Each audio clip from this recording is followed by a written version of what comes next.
નમસ્કાર દોસ્તો, ફરી એક વખત ગોંડલ જ્યારે ચર્ચામાં આવ્યું છે ત્યારે હું સૌથી પહેલા તો પૂછવા માંગુ છું ગુજરાતના ગૃહમંત્રી હર્ષભાઈ સંઘવીને કે વારંવાર ગોંડલની અંદર આવા બનાવો બની રહ્યા છે, કેમ તમે એના પર એક્શન નથી લેતા? કેમ તમારું બુલડોઝર ત્યાં નથી ચાલતું?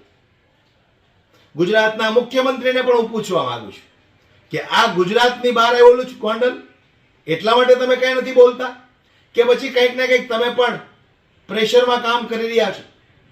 ગોંડલની અંદર વારંવાર અનેક એક પછી એક ઘટનાઓ બનતી જાય છે, છતાંય તે કોઈ રાજકીય પક્ષના મોટા નેતાઓ મંત્રીઓ બોલવા માટે તૈયાર નથી.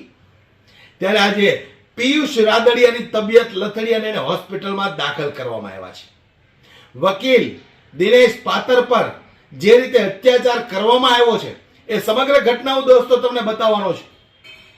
પરંતુ મારે આ પોલીસ તંત્રને પણ પૂછવું છે કે એમના જામીન થઈ ગયા પછી અડધો દિવસ સુધી એમને પોલીસ સ્ટેશનની અંદર રાખવાનું કારણ શું?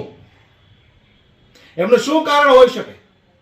ત્યારે દિનેશ પાતર જે રીતે નિવેદન આપ્યું છે ગોંડલને લઈને, જયરાજસિંહ જાડેજાને લઈને, ગણેશ ગોંડલને લઈને, દોસ્તો વિડીયો હું તમને સંપૂર્ણ બતાવવાનો છું. પણ એ પહેલા મારે આ સરકારને સવાલ પૂછવો છે કે ગોંડલની અંદર એક પછી એક બનાવો બને છે, છતાંય તમારું બુલડોઝર ત્યાં કેમ નથી ચાલતું?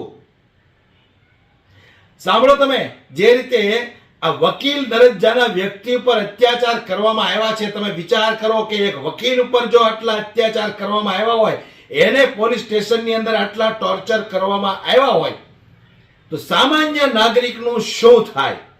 કેવી રીતે ગોંડલની જનતા જીવી રહી હશે? આ એક વિચાર કરવા જેવી વસ્તુ છે. તો સૌથી પહેલા દોસ્તો આપણે સાંભળીએ વકીલ દિનેશ પાતર શું બોલ્યા છે.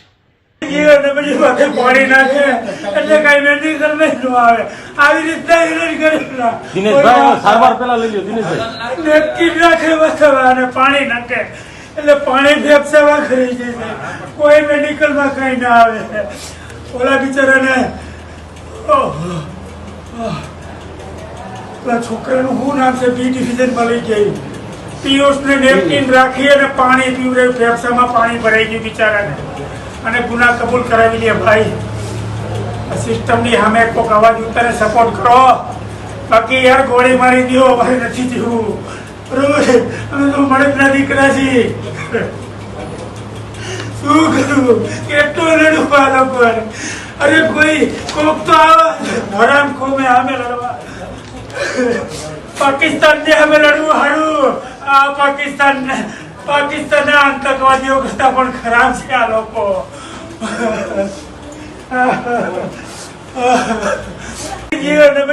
પાણી નાખે એટલે કઈ મેડિકલ ન આવે, આવી રીતના સારવાર પેલા લઈ લો દિનેશભાઈ. નેપકીન નાખે વસાવા અને પાણી નાખે એટલે પાણી ફેફસાવા કરી જાય, કોઈ મેડિકલમાં કઈ ના આવે.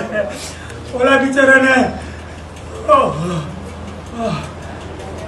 પેલા છોકરાનું શું નામ છે, બી ડિવિઝનમાં લઈ ગઈ.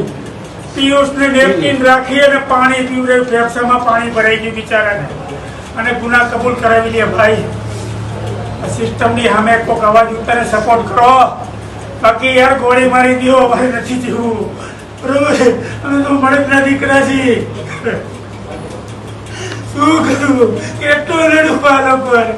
અરે કોઈ કોક તો આવે હરામ ખોમે સામે લડવા.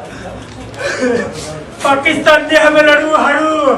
આ પાકિસ્તાનના આતંકવાદીઓ કરતા પણ ખરાબ છે આ લોકો.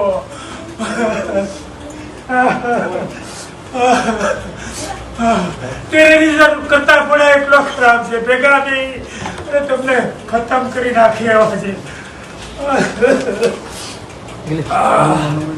કાલના ગાડીઓ દોડાવે છે અધિકારીઓ પર અધિકારીઓ. શું ગોઠવણ કરો છો? અરે યાર, જાહેરમાં ઉભા રાખીને એન્કાઉન્ટર કરો ને. અમે ગુનેગારો તો એન્કાઉન્ટર કરો, અમે શું કરો કે અમે શું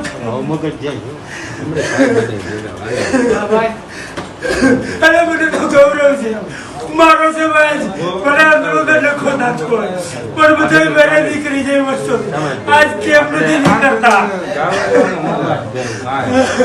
એ ગિરધરભાઈ ગયા છો આવે આવે ફોન આવે છે હમણાં આવે. અરે બચાવો તો બચાવો નકર ભાઈ ગયો.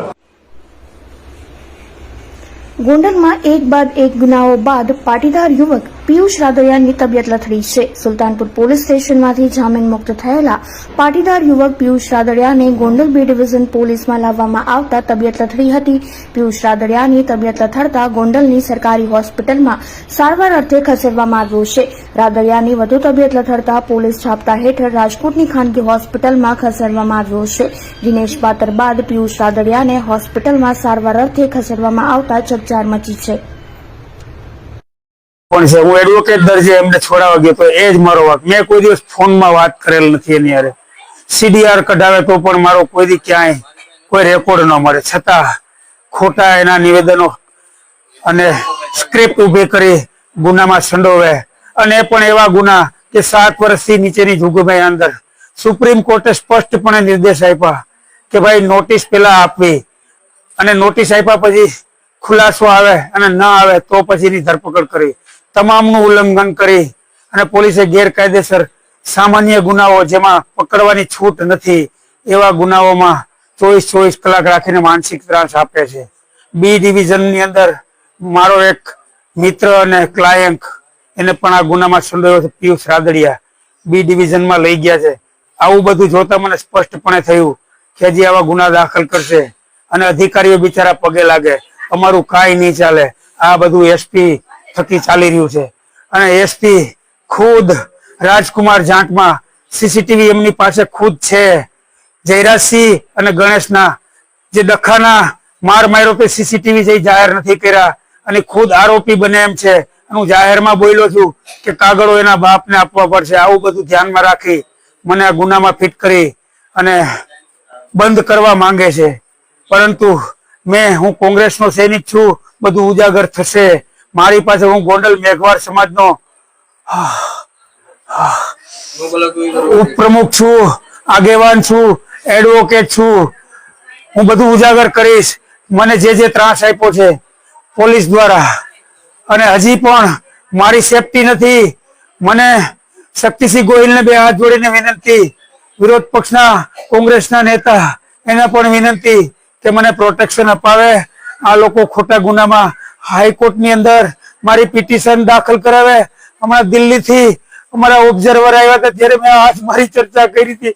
અમારી સેફટી નથી. સવારે ઉઠો અને કાયદા કાનૂનનો સંઘર્ષ કરવો.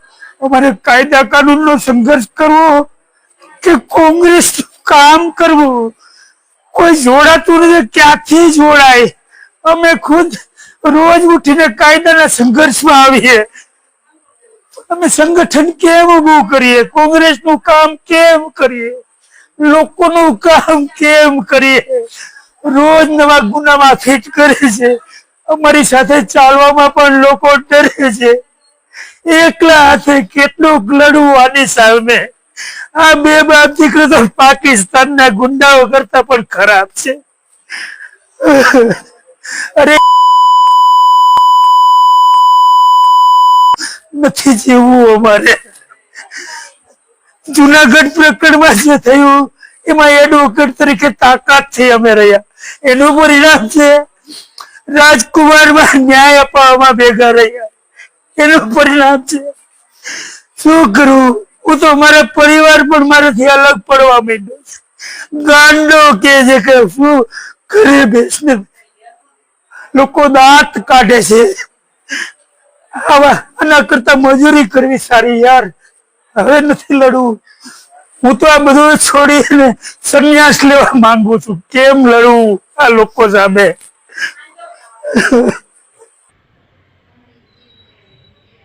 તો આ વિડીયો સાંભળ્યા પછી તમે અનુમાન લગાવી શકો છો કે એક વકીલ દરજ્જાના વ્યક્તિની જો આવી હાલત હોય તો સામાન્ય નાગરિક આ ગુજરાતની અંદર કઈ રીતે જીવી શકે? તમે સરકારને સવાલ કરો તો તમારા ઘર ઉપર બુલડોઝર ચાલી જાય છે, અથવા તમે જો કોઈ ચેનલના માધ્યમથી સરકારને સવાલ કરો તો તમારી ચેનલો બંધ થઈ જાય છે. આ રીતે ગુજરાતનું ભવિષ્ય આપણે આગળ વધારશું. હું ગુજરાતના મુખ્યમંત્રીને કહેવા માંગુ છું કે શું તમારી અંદર તાકાત નથી, તમારી અંદર દમ નથી, તમારી પાસે પાવર નથી કે ગોંડલની અંદર એક પછી એક આવી ઘટનાઓ બનતી જાય છે અને એ ઘટના ઉપર તમે કોઈ કડકમાં કડક પગલાં લઈ શકો? હાલ વિડીયોમાં દોસ્તો બસ આટલું જ. વિડીયોને વધુમાં વધુ શેર કરી દરેક લોકો સુધી પહોંચાડો. દરેક લોકોને ખબર પડવી જોઈએ કે ગોંડલની અંદર શું ચાલી રહ્યું છે. ધન્યવાદ.